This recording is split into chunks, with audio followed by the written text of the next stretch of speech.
அப்போ நாம் இன்றைக்கி பண்ண போகிற இந்த ரெசிபிக்காக நான் வந்து ஒரு பீஸ் இந்த மாதிரி ஒரு பீஸு வெள்ளை பூசணி எடுத்துருக்கிறேன்.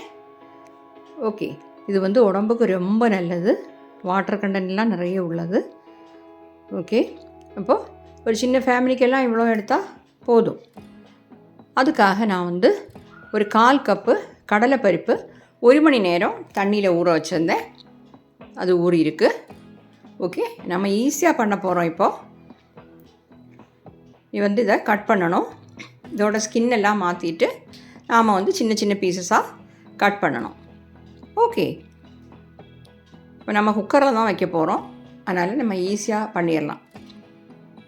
பாத்திரத்தில் தனியாக வேக வச்சும் பண்ணலாம், அது ரெண்டையும். ஓகே, அப்போ இதை நம்ம இனி கட் பண்ணணும்.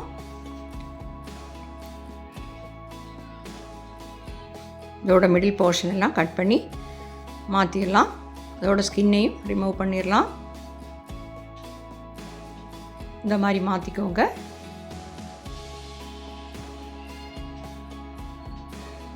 இந்த போர்ஷனை கட் பண்ணி மாற்றிடலாம். ஓகே, இதெல்லாம் கட் பண்ணி மாற்றினதுக்கப்புறம் நம்மளுக்கு கொஞ்சமாக தான் இருக்கும் அந்த பீஸ்லேயே, அது அந்த பாட்டெல்லாம் போகுது இல்லை.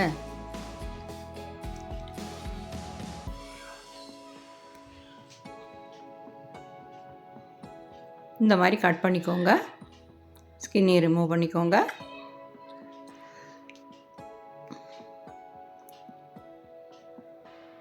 நம்ம இந்த மாதிரி பொடி பொடியாக கட் பண்ணிடலாம்.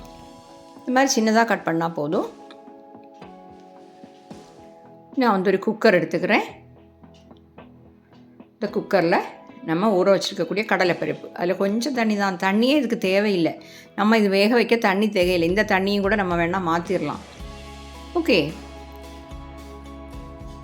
அப்போ அந்த தண்ணியை நான் மாற்றிட்டு அந்த கடலைப்பருப்பு கூட நம்ம எடுத்து வச்சுக்கக்கூடிய வெண்பூசணியும் கூட சேர்த்துடலாம். கேரளாவில் வந்து இதுக்கு கும்பளங்கான்னு சொல்லுவாங்க. ஓகே, இப்போ இதை வச்சு நம்ம மிக்ஸ் பண்ணிவிட்டு ஒரு விசில் வச்சா போதும். ஓகே,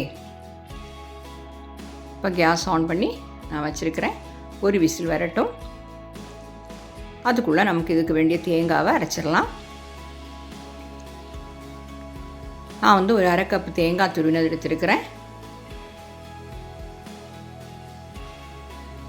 இதில் வந்து 1 டீஸ்பூன் சீரகம், பச்சை மிளகா வந்து ஒரு 4 பச்சை மிளகா போடலாம், பெருசுன்னா நீங்கள் 3 போட்டுக்கோங்க. சின்ன வெங்காயம் ஒரு 4-5 சின்ன வெங்காயம் நல்லா அரைச்சிடலாம். பார்த்திங்களா, இந்த மாதிரி அரைச்சி எடுத்தாச்சு. அதுக்காக நான் ஒரு கடாய் வச்சுருக்கேன் தாளிக்கிறதுக்காக. இதுக்கு தேங்காய் எண்ணெய் தான் இதுக்கு மெயினாக வேணும், அதுதான் நல்ல டேஸ்ட்டாக இருக்கும். 1 டேபிள் ஸ்பூன் தேங்காய் எண்ணெய் சூடு பண்ண வச்சுருக்கிறேன்.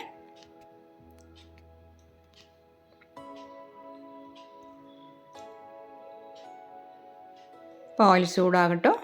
கடுகு சேர்த்துடலாம். 1 டீஸ்பூன் கடுகு, கொஞ்சமாக கறி லீவ்ஸ்,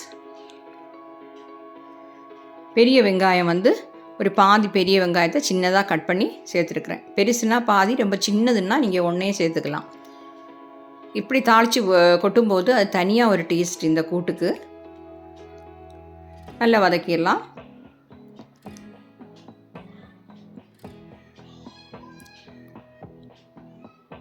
ஓகே, நம்ம குக்கரை திறந்து பார்த்துடலாம். ஸ்டீம் எல்லாம் போயிடுச்சு பாருங்கள். நம்ம தண்ணியே சேர்க்கலை, ஆனால் அது நல்லா வெந்துடுச்சு.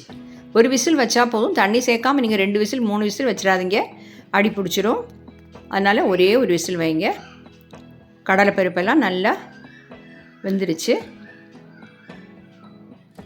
கையில் பருப்பு எடுத்து பார்க்கலாம்.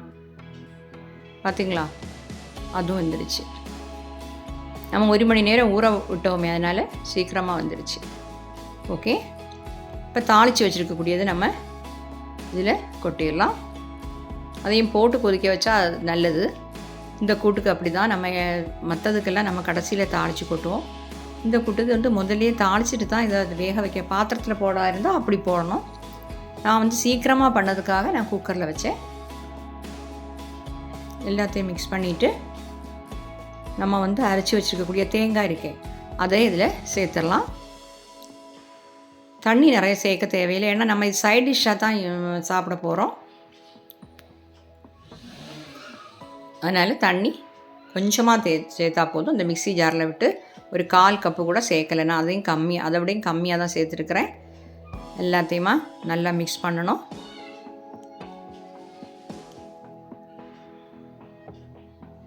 ஓகே,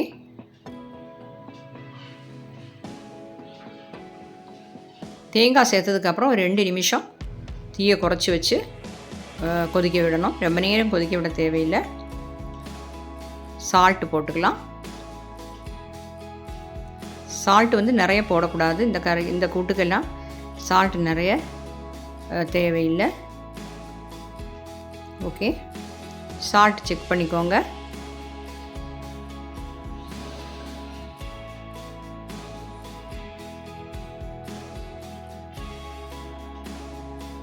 கொதி வரட்டும், ஒரு 2 நிமிஷம் கொதிக்கட்டும்.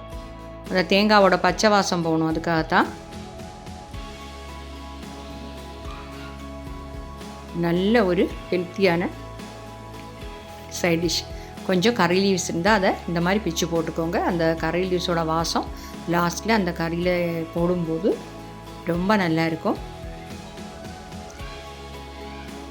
ஓகே, 2 நிமிஷம் ஆயிடுச்சு. ஃப்ளேம் ஆஃப் பண்ணிடலாம்.